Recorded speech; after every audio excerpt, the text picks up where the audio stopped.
j'espère que vous allez bien. Alors aujourd'hui donc on va étudier les étapes de la formation des grains de pollen. Pour cela on va faire un petit rappel sur la structure de l'appareil reproducteur mâle.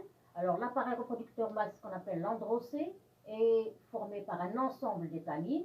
Et comme vous voyez ici, l'étamine est formée par une anthère qui se prolonge par un filet qui permet la fixation de l'anthère sur la fleur. Alors, la réalisation d'une coupe transversale au niveau de l'anthère montre la présence de loges et au sein de ces loges, il y a des sacs. Donc vous avez des loges et des sacs polliniques. Une coupe transversale d'une anthère immature montre qu'à l'intérieur des sacs, on a des cellules mères qui vont se transformer en graines de pollen. Et au sein d'une anthère mature, on constate que ces sacs se sont ouverts à travers, par rupture, si vous voulez, de ces fentes qu'on appelle les fentes de déhiscence qui s'ouvrent pour libérer les grains de pollen.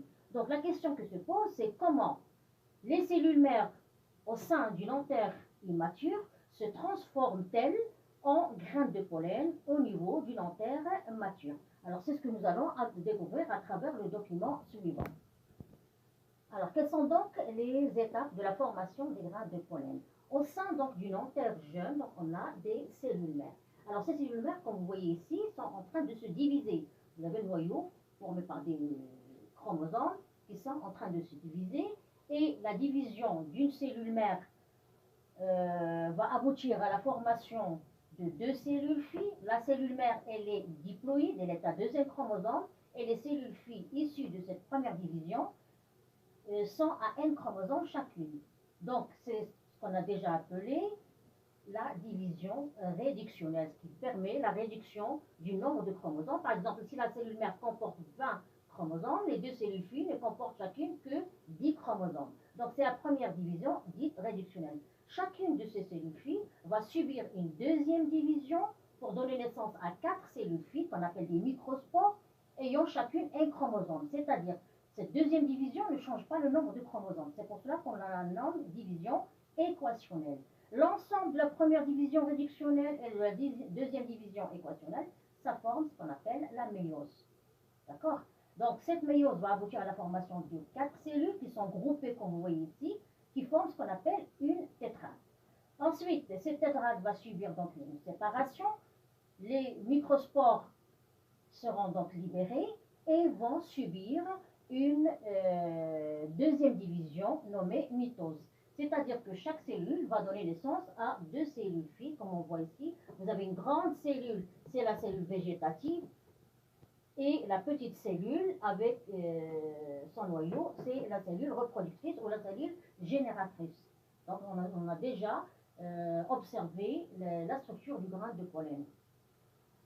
Ces grains de pollen formés à partir des cellules mères, chaque cellule mère qui va subir la méiose libère 4 grains de pollen formés chacun par deux cellules à n chromosomes chacune, vont être libérés à maturité suite à la rupture des fentes de déhiscence au niveau des loges des sacs polliniques et ils seront donc libérés.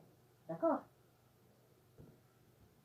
Alors là, vous avez un schéma qui explique ces étapes. Vous avez la cellule mère qui va subir la première division pour donner deux cellules filles, donc la division réductionnelle. Ensuite, division équationnelle qui va aboutir à la formation de 4 cellules filles, les 4 microspores. L'ensemble de ces deux divisions, donc c'est ce qu'on appelle la méiose. Cette tétrade va subir donc une séparation des 4 cellules. Chacune va subir une deuxième division plus une différenciation pour former donc des grains de pollen. Donc chaque cellule mère va donner 4 grains de pollen. Alors sur la photo que vous avez à côté, vous avez des exemples de grains de pollen. D'accord? Alors au cours de la prochaine séance, Inch'Allah, donc on étudiera la formation du sac embryonnaire chez l'appareil reproducteur femelle. Et merci.